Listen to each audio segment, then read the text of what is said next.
بسم الله الرحمن الرحيم قل اللهم مالك الملك تؤتي الملك من تشاء وتنزع الملك ممن تشاء وتعز من تشاء وتذل من تشاء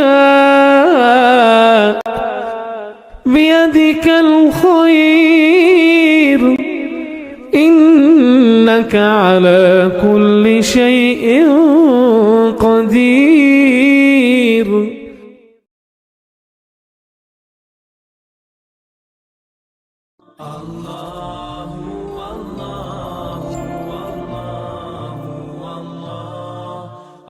Kita 5 menit saja ke depan berpikir merenungi apa yang saya sampaikan. Teman-teman sekalian, kita ini sebagai orang beriman tahu dunia ini akan dilaluin. Kita tidak akan berlama-lama di sini. Jangan sampai dunia ini menjadi target utama.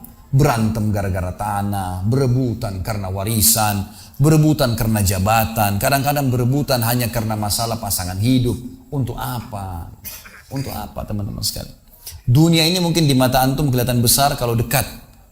Misal, saya tidak tahu bapak-bapak mengerti nggak? Kalau ibu-ibu biasanya langsung mengerti kalau masalah contoh-contoh perhiasan. Kalau ada orang punya berlian, besarnya seperti bola pingpong, kaya nggak? Rupanya ada juga bapak-bapak yang paham. Itu kaya luar biasa. Kalau dia punya berlian seperti bola basket, kaya nggak? Coba taruh berlian yang seperti bola basket itu di tanah, terus antum naik pesawat ke atas. Makin jauh, kelihatan enggak? Orang yang perebutkan tanah 1000 kali 1000 meter, 1 hektar, berapa hektar, tumpah-tumpahan darah. Padahal kalau dia naik pesawat hilang semua tuh. Mobil mewah, bangga-banggaan dengan mereknya. Kalau kita naik pesawat kayak gentong-gentong lagi jalan. Cuma hiasan dunia. Apa yang mau dikejar? Gitu kan?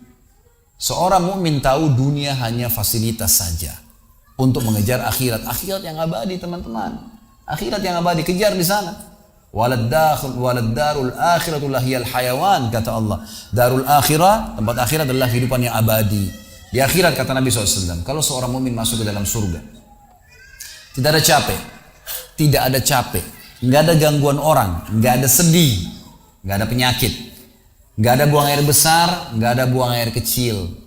Makanan dan minuman yang dimakan ahli surga yang tidak dibutuhkan oleh tubuhnya akan keluar dalam bentuk keringat yang lebih wangi dari bau kasturi. Gak ada lagi masa tua, gak ada masa anak-anak. Semuanya berumur 33 tahun dan semua laki-laki akan kembali kepada poster ayahnya Adam 60 siku ke langit 27,5 meter. Dan semua perempuan kembali kepada poster ibunya Hawa 40 siku ke langit 17,5 meter. Nggak lebih ya daripada itu dan tidak pendek tidak tinggi. Jadi teman-teman yang pendek nggak usah khawatir. Ini cuma dunia. Sampai orang beriman pun tahu kalau ada orang lahir dalam kondisi fisiknya luar biasa, matanya buta, telinganya tuli, tangannya, kakinya semua putus, gitu kan? Itu tetap bagi orang beriman punya nilai. Karena itu cuma dunia. Begitu dia meninggal, jasadnya akan dimakan oleh tanah. Sebagaimana sabda Nabi SAW, semua jasad kalian akan dimakan oleh tanah kecuali tulang ekor kalian yang darinya Allah akan tumbuhkan kalian. Di akhirat ditumbuhkan jasad yang baru. Itu yang akan hidup bersama kita di surga atau di neraka, gitu kan? Jadi ini cuma dunia sebentar. Untuk apa dikejar, teman-teman sekalian? Ingat, Nabi SAW pernah keluar dalam hadis Bukhari dari masjid beliau, kemudian beliau menggambar kotak.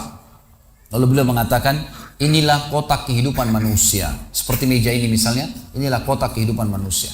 Lalu Nabi SAW menggaris dari luar kotak, di bawah kaki beliau, digaris, dilewatin kotak ini sampai melewati kotak tengah, di depan, panjang. Lalu kata Nabi SAW, ini angan-angan manusia. Ini angan-angannya. Angan-angannya melampaui kehidupannya. Lebih 500 tahun ke depan, padahal umurnya cuma 60-70. Lalu Nabi SAW menarik dengan tongkatnya dengan keras dari sisi kanan garis kotak, digaris dengan keras sampai terbongkar tanah itu digaris dan memutus garis tengah itu. Lalu beliau mengatakan, dan ini kematian yang akan datang memutus angan-angannya.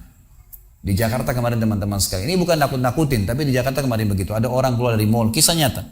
Bawa kresek banyak sekali. Habis belanja buat keluarganya. Mobilnya Masya Allah mewah luar biasa. Super lux, paling mahal.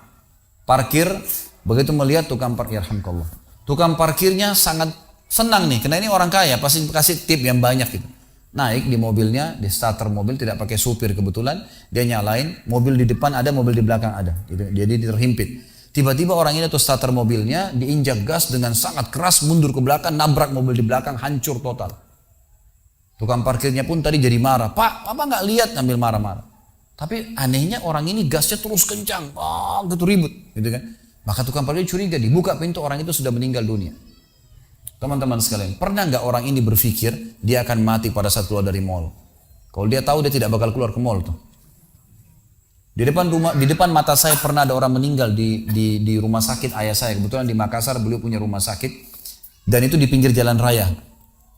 Sore hari, subhanallah, ada anak muda. Saya pas lagi di teras lantai 2 rumah ayah saya itu kelihatan jalan raya. Jadi kelihatan orang kejadian ini. Ada anak muda lagi pakai motor, waktu itu motor baru dia jalan. Jadi jalurnya 2 jalur gitu kan.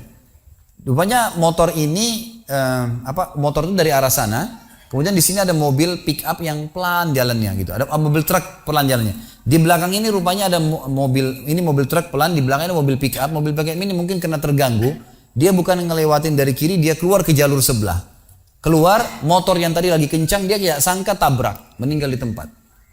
Jatuh tergeletak, motornya dibawa, dicek di rumah sakit ayah saya di klinik, ternyata sudah meninggal dunia.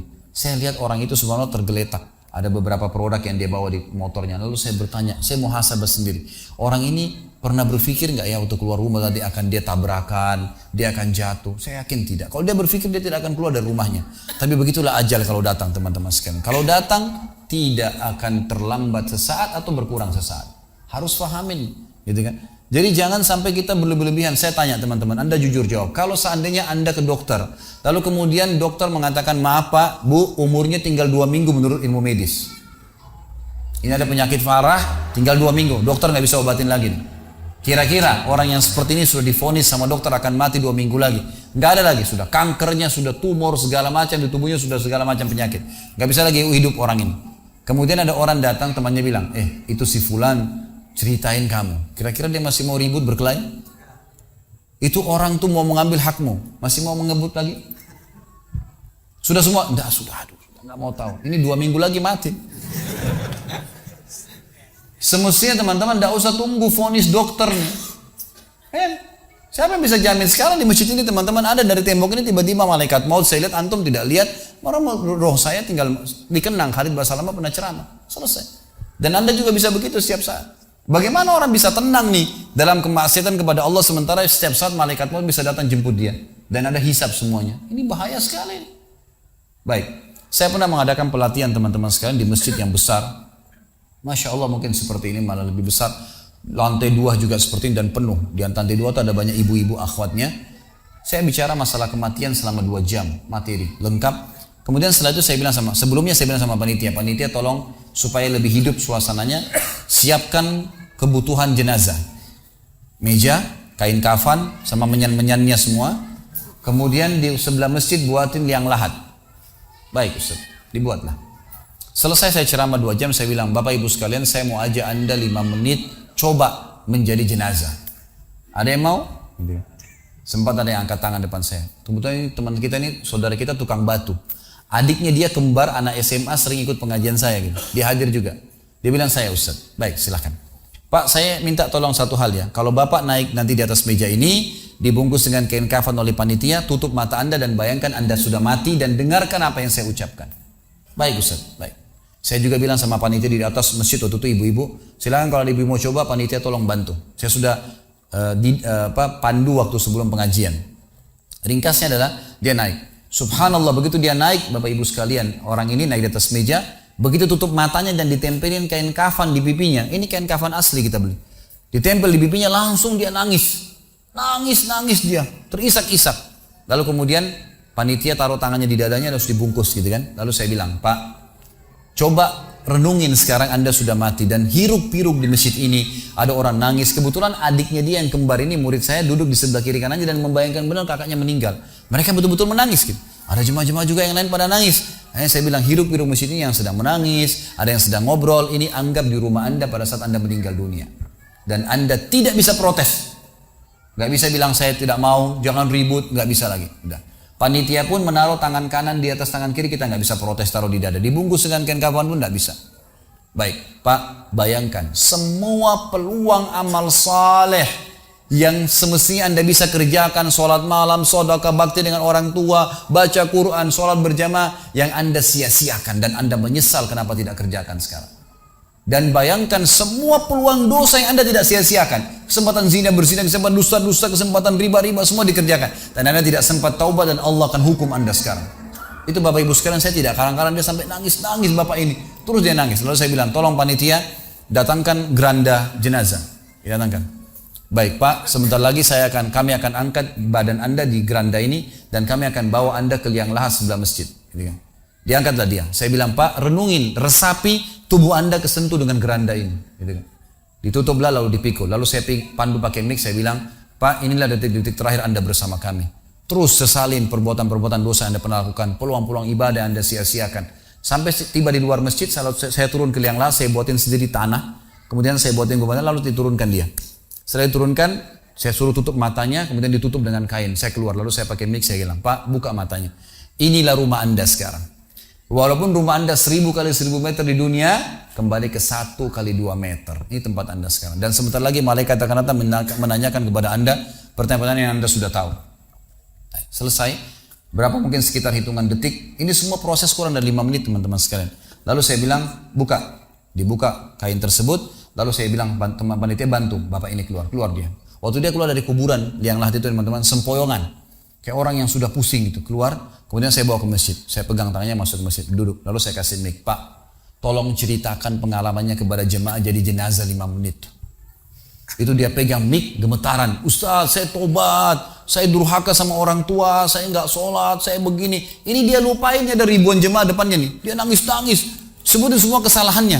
Semua pada banyak ikut nangis. Dia kayak orang ketakutan betul. Gitu kan. Baik, selesai. Saya panggil siapa lagi yang mau coba? 2, 3, 4 orang. Rata-rata semua begitu keadaannya. Gitu kan. Alhamdulillah mereka sadar seketika pada saat itu. Lalu kemudian saya bilang, penutupan, ada bahkan ibu-ibu yang coba di atas pingsan, ibu itu. Kita bukan nakut-nakutin, tapi memang saya praktekin. Lalu saya bilang begini, Bapak Ibu sekalian, sebagai penutup acara saya bilang pada saat itu, bahwasanya ini hanya praktek jadi jenazah. Tapi ini ya akan datang satu waktu Anda dibungkus kain kafan tidak bisa kembali lagi. Sekarang masih bisa kembali beramal soleh. Dan ini pernah diperingatkan oleh Hasan Basri rahimahullah. Beliau pernah ngantar jenazah diikuti oleh seseorang. Lalu Hasan Basri tanya, wahai fulan, kalau seandainya jenazah ini tiba-tiba hidup sekarang, apa yang dia kerjakan? Kata orang ini, tentu dia akan sholat, dia akan puasa, dia akan ngaji, dia akan kerjakan ibadah-ibadah. Kata Hasan Basri, kenapa? Dia bilang karena dia sudah mati, dia tahu nilainya ibadah itu.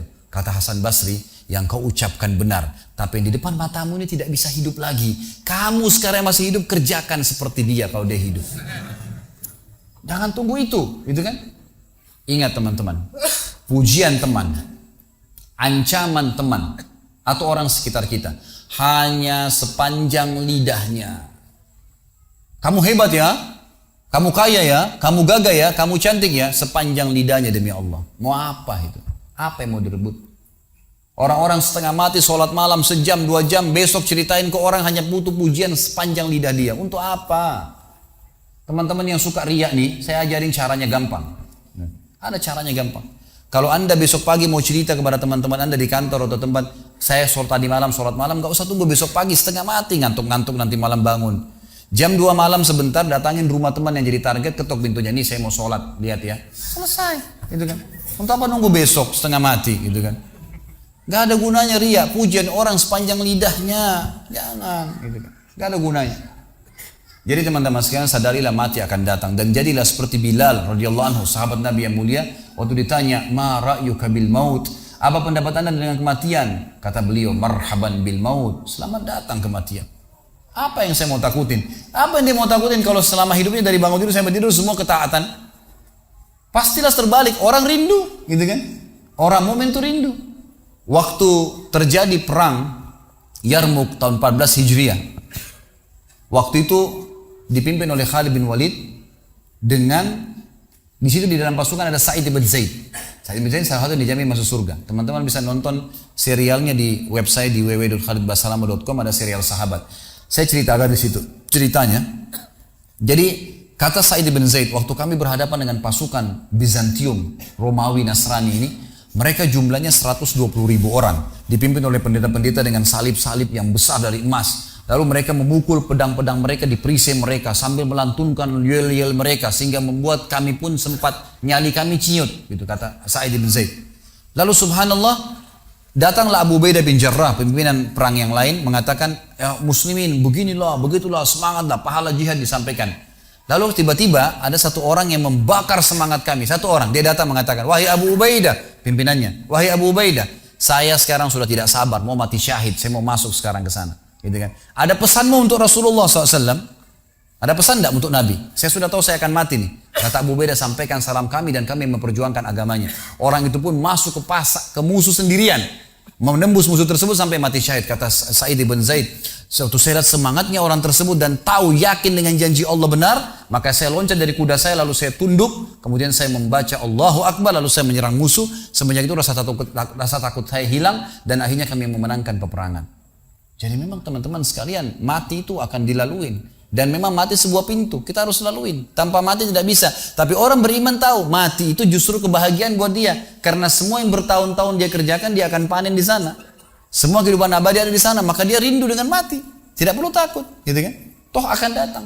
Jadi harusnya difahami masalah-masalah seperti ini. Baik teman-teman sekalian, kita tutup dengan sebuah kisah yang kita rangkumkan insya Allah tentang masalah orang kalau bertakwa kepada Allah.